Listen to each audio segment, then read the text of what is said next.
Welcome, everybody. My name is Mbali Walker, and thank you so much for tuning into the Private Property Farming Podcast.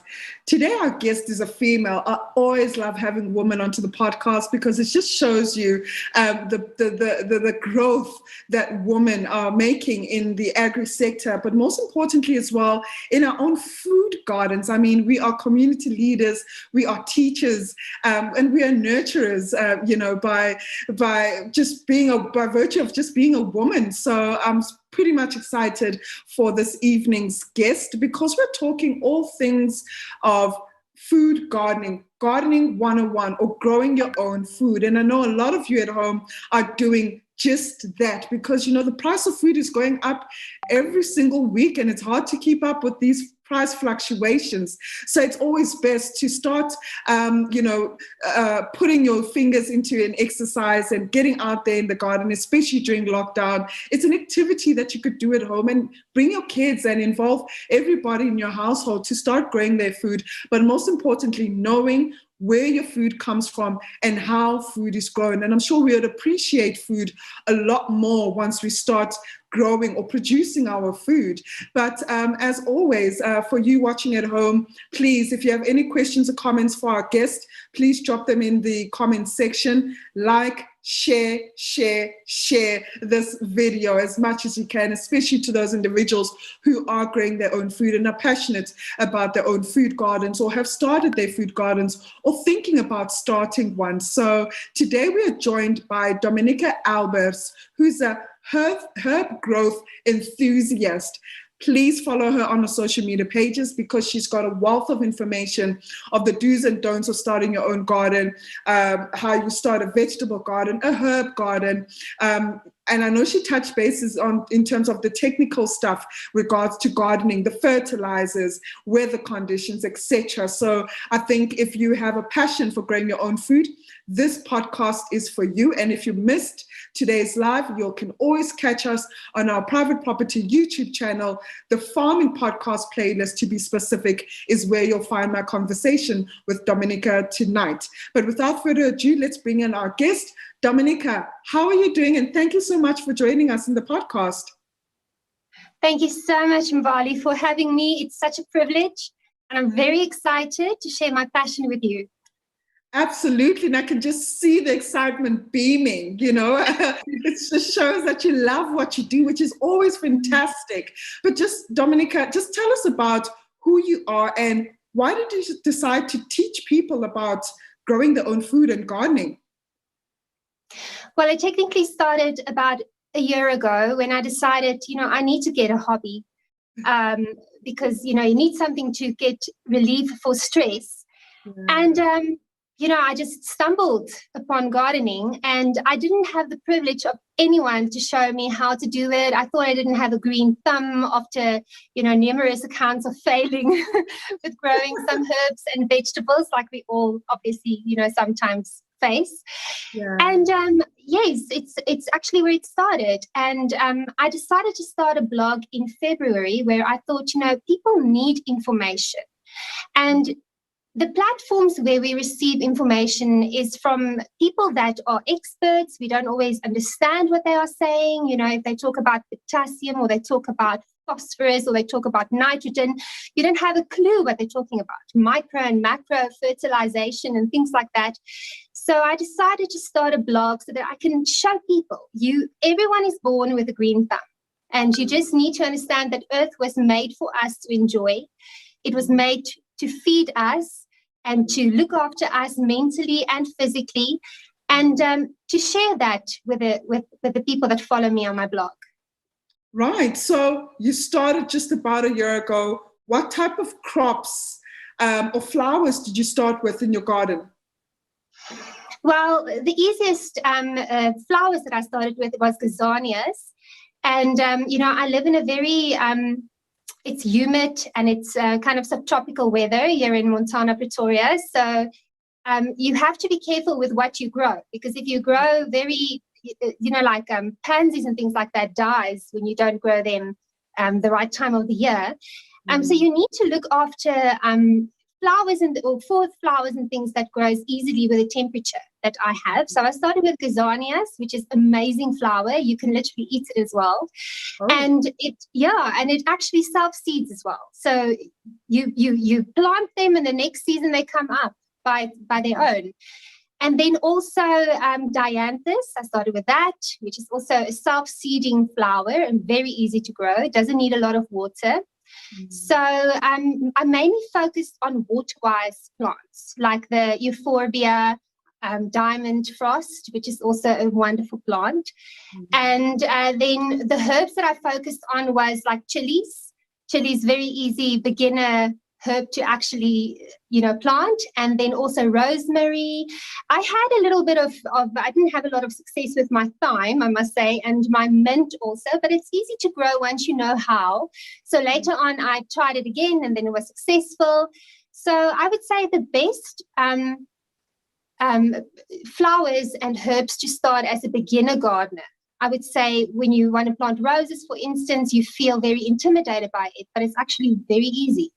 And then secondly, to combine it with wild garlic plants. That is very easy to grow, and you can literally also, people don't know it, but wild garlic can also be eaten. You can use it in your cuisines, even though it's not technically a garlic. And then things like rosemary and gazanias and dianthus.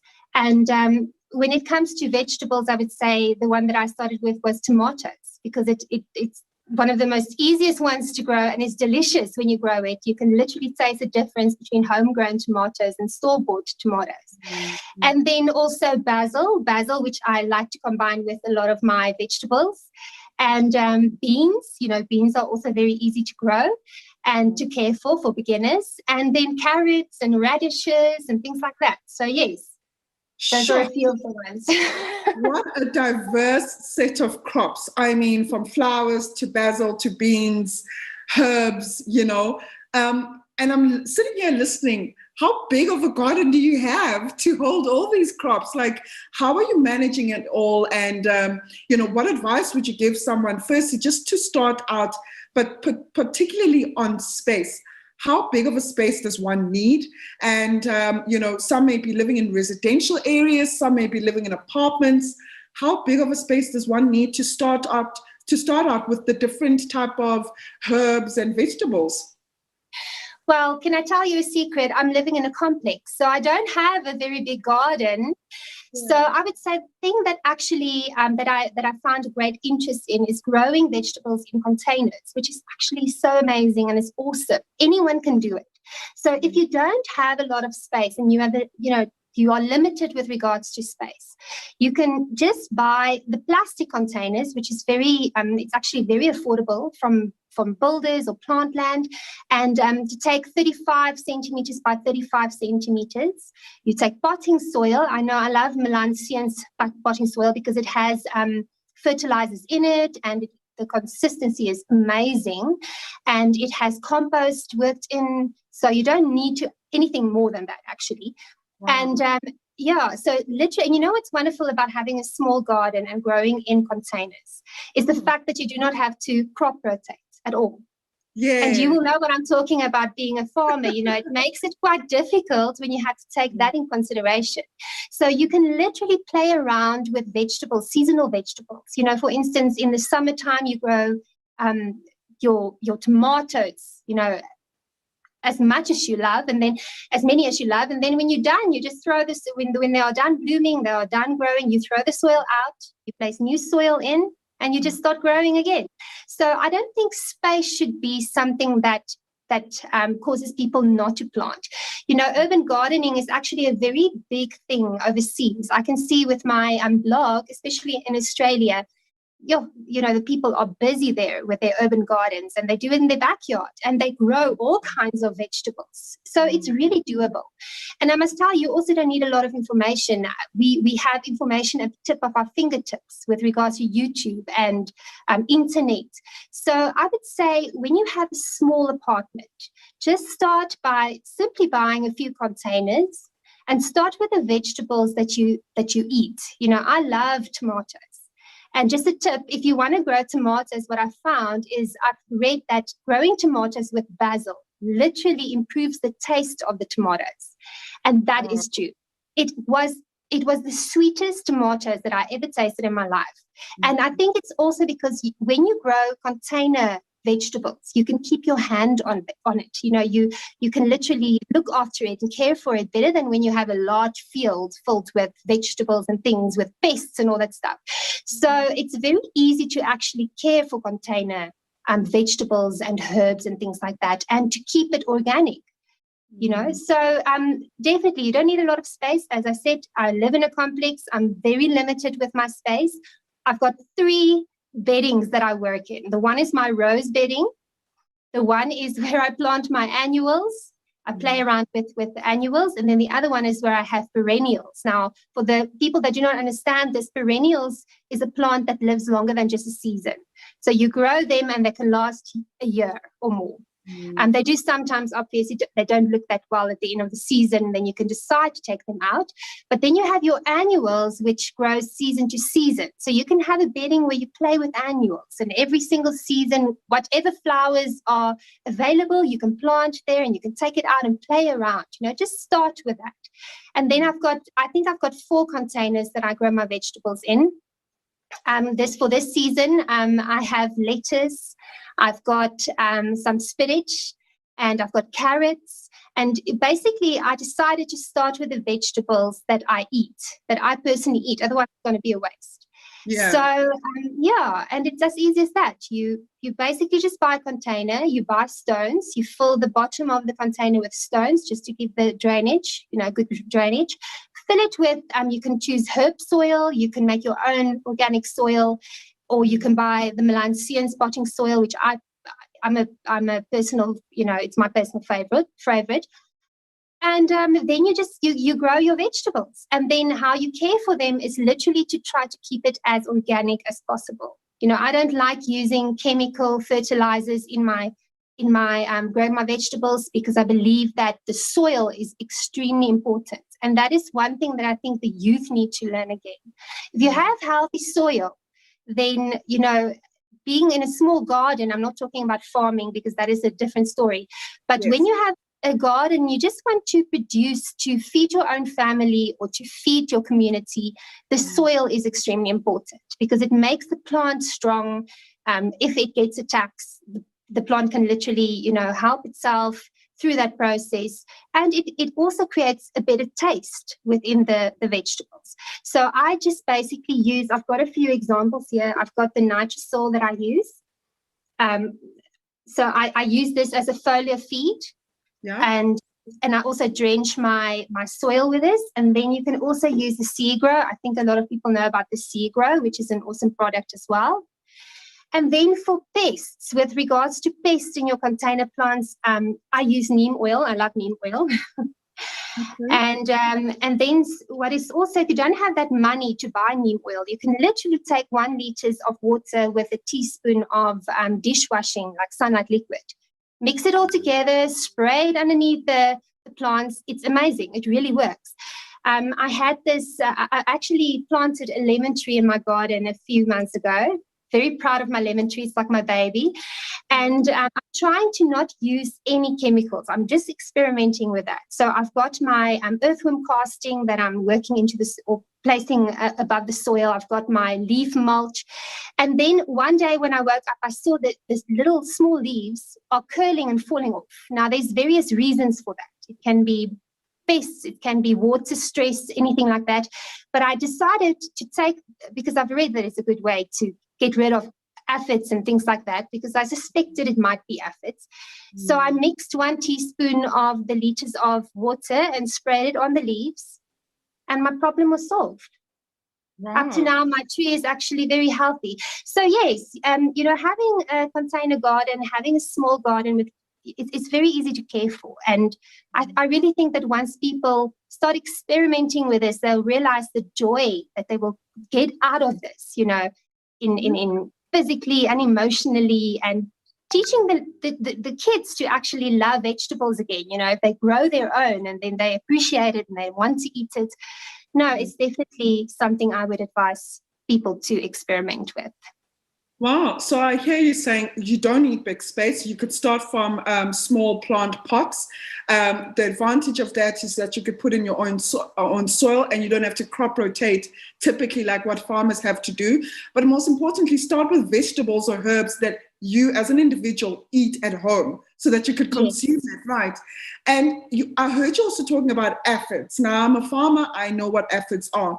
But for a person who's growing in their food in their own garden, how did you come about to know that an aphid is an aphid? Because someone might say, "Oh, I've got ladybugs on my plants," and sure, I heard Dominica say, "Get some dishwashing sunlight, dishwashing this liquid with water, spray it, it goes." Like, how do we know what are the right pests or what are the wrong pests to have? Because I might see a butterfly, maybe on my tomato farm plants or leaves, and it's making holes in the small leaves, and I'm thinking, oh no, butterflies are bad for my plants, and I try and manage or control that. Like, so how does one know that aphids are aphids, and if aphids are good for your plant or bad, or ladybugs, earthworms, etc.? How does one get to that level of understanding at the point in which you have?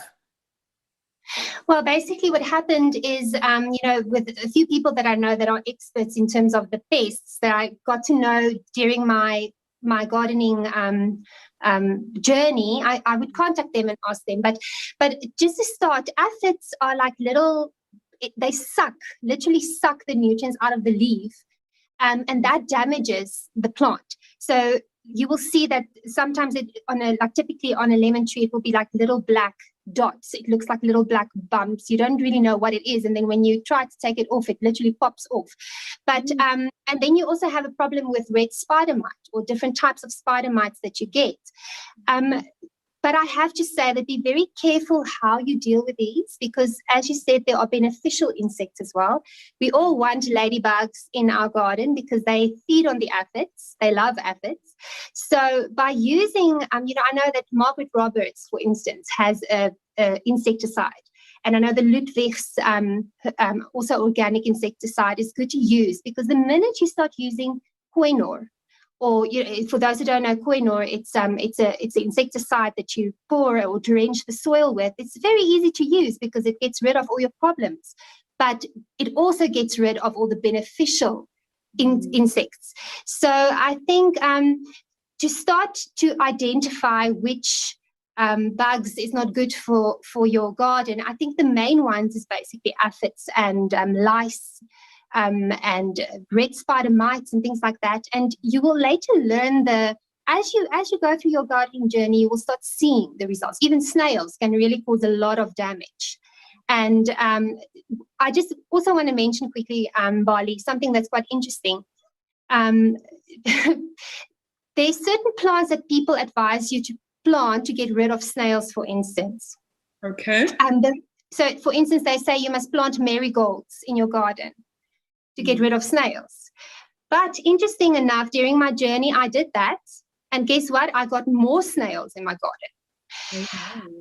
Yes, which is very interesting. And then I went and I did some research, and I actually read that snails are attracted to marigolds, which was very interesting. So immediately I removed all the marigolds from my garden, and I literally took out a whole container filled with snails.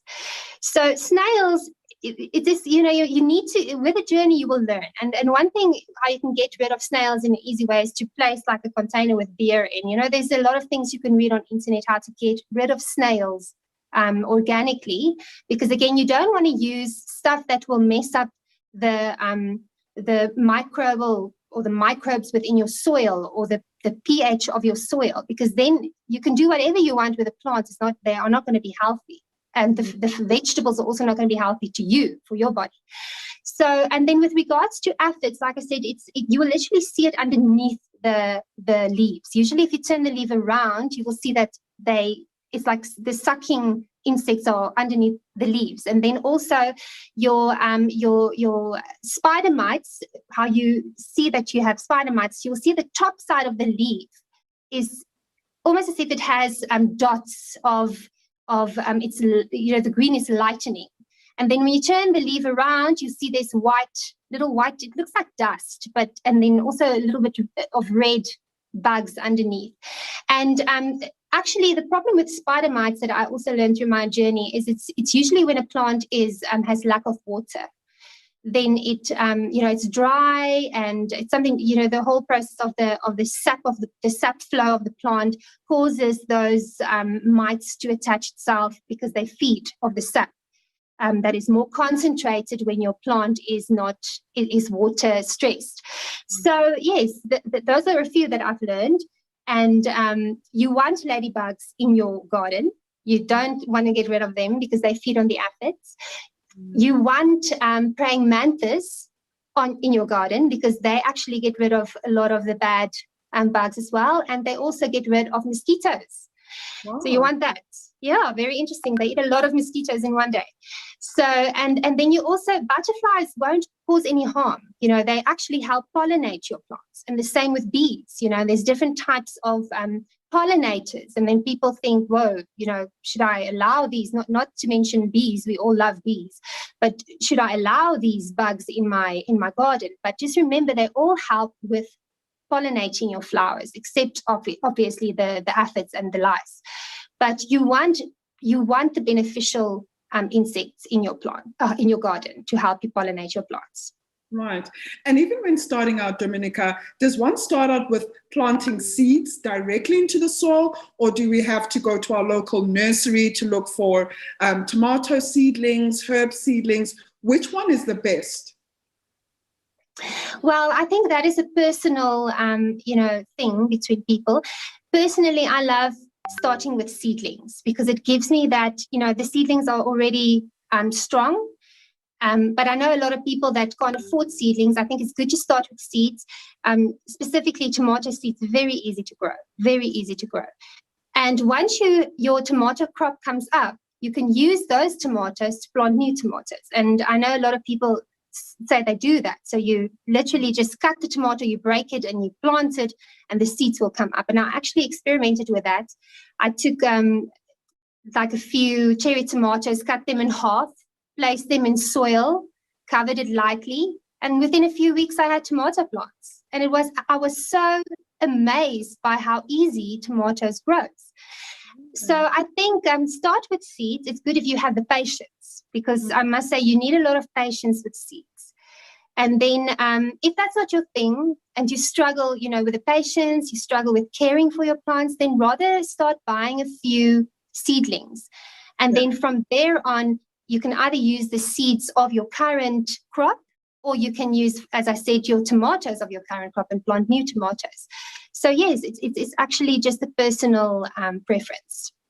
Right. And going back to that pot example, I'm just thinking, for people maybe who are staying in complexes but don't have a garden, or staying in complexes but don't have a balcony,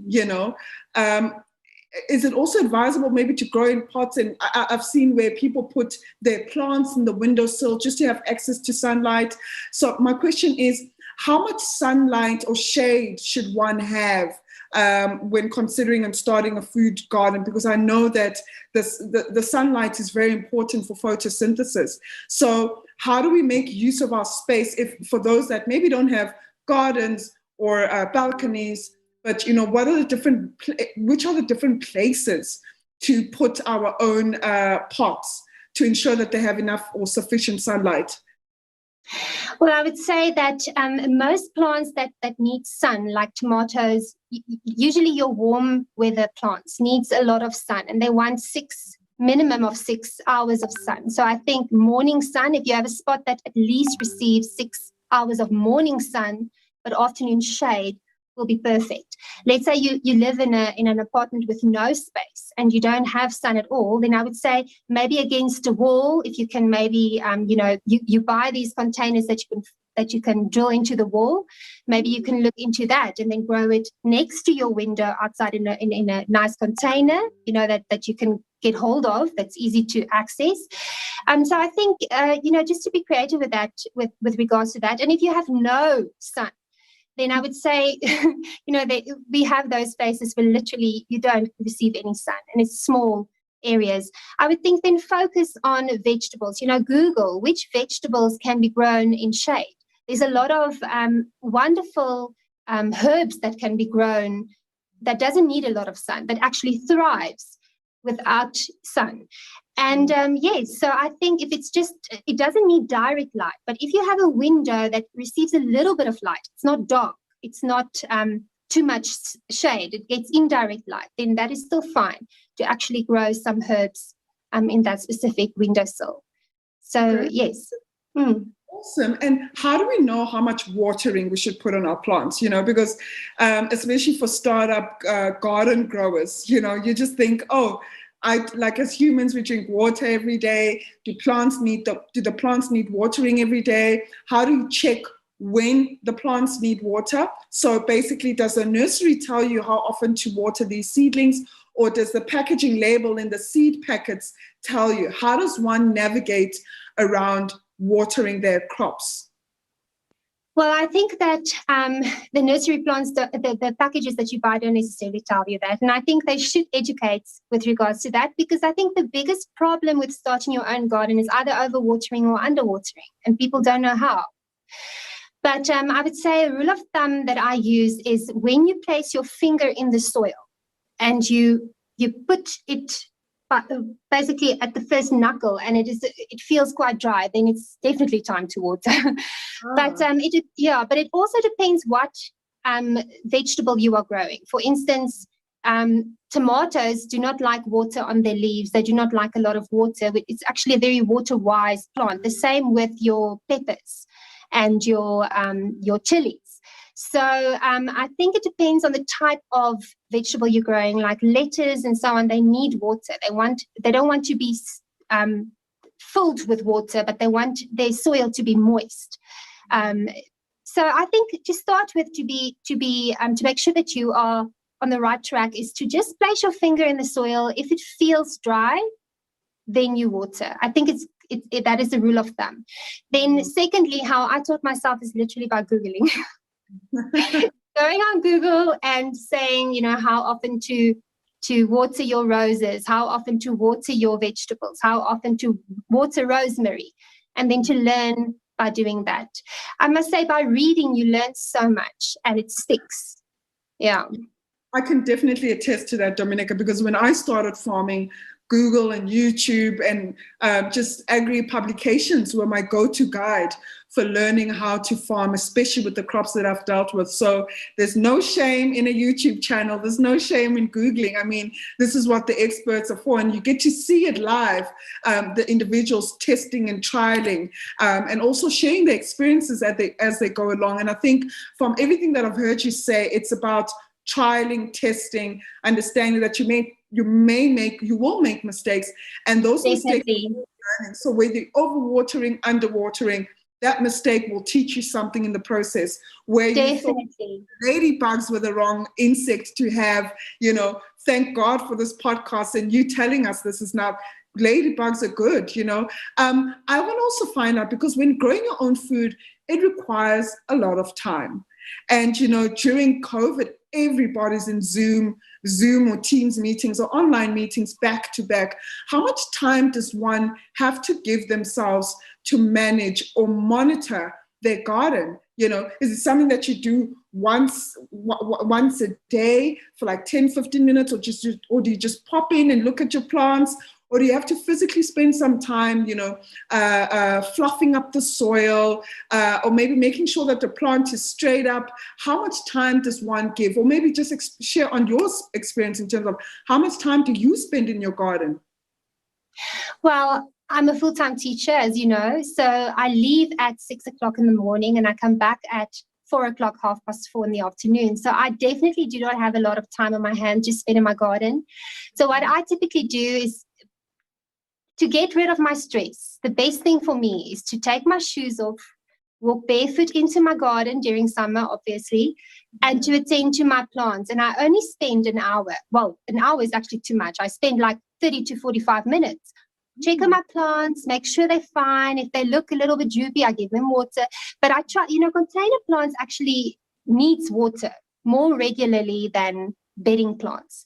So I think if you work till late, in the summer, you can water your plants in late afternoon. I would say when it's winter, it's a bit difficult if you leave very early. Let's say you leave between 4 and 6 maybe for work. It's a little bit too early to water your plants, especially if you live in Johannesburg and those areas that are quite cold. It's not good to water that early. So I would say you can water when you come home at 4 o'clock, quickly. And then place like frost netting over your plants if they are prone to frost. And then you go to bed, and the next morning you go to work. And then, so typically only in the afternoon. I must say I literally only work in my garden in the afternoon, and then weekends. Weekends I spend time to really, really nurture my plants. On Saturdays, when my kids and my husband, when they're busy with other things, it's my time with my garden. And the wonderful thing about that, it is really mentally and physically. It's a de-stressor. It is wonderful. And it's wonderful to actually see the seeds that you have grown and the seedlings that you have planted, how they grow. So yes, I don't think you need a lot of time. I think an hour a day would be wonderful, would be good if you have that. But just spend time weekends on a Saturday, I think is more important. Yeah. And just to sum up our conversation this evening, Dominica, you mentioned a couple of places where people could go to get like the organic fertilizers or solutions that you showed us, to manage or make sure that their gardens is effective. But maybe just what are some of the go-to places? I know you've mentioned some places as well, but I could presume maybe they're in and around your Pretoria vicinity. But like, what are some of the go-to places to just get the basics? And that's maybe quite affordable or affordable for individuals. So the go-to places, maybe to get the pots, to get the handheld little spades, to get the growing medium or organic soil that you've mentioned, to get the different products that you've just showed us tonight. So what are some of, which one are your best or preferred places to go get your startup gardening kits at an affordable price?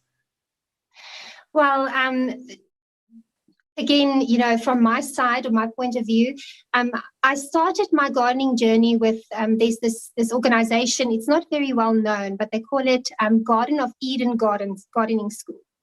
And this lady has actually given me a lot of information with regards to planting your vegetables. She started a WhatsApp group that you can just contact her, and then you're on the WhatsApp group and she gives you advice.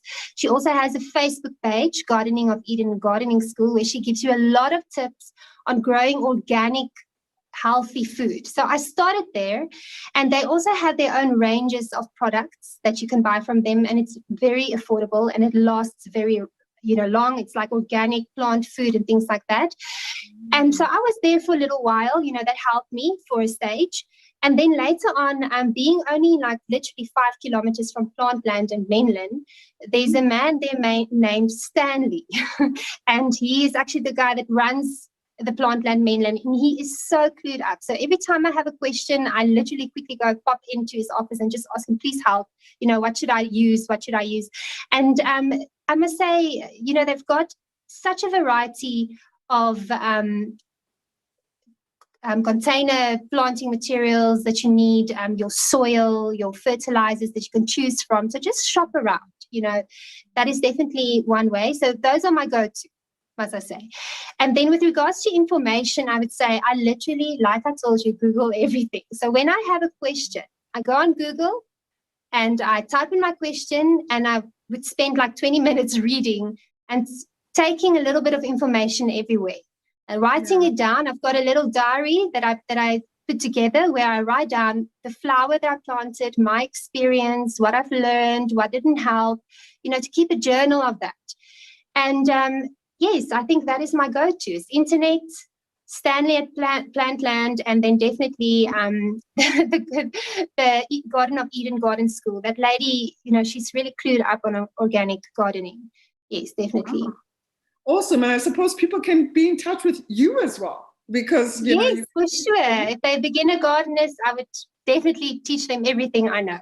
Yes, Absolutely. definitely. And it's also always so great to learn from someone who's lived the experience and has done the trials and errors, because there's obviously so much value in that. And there's so many points that you could give to individuals. But this was fantastic, Dominica. I'm sure a lot of people will be reaching out to you and just to find out more information. But thank you so much for the easy and very practical tips. And I love how you always emphasize Google, because Google is your best friend. I mean, it's your quick advice on tap, but most importantly, it's very imperative for people to allocate time Yes. to manage and monitor your garden and grow it, to make sure that the food that you're growing actually ends up in the belly and not get eaten by pests, but also just time to sit down and read and expose yourself to some information and knowledge that could obviously grow your food garden. But thank you so much for sharing your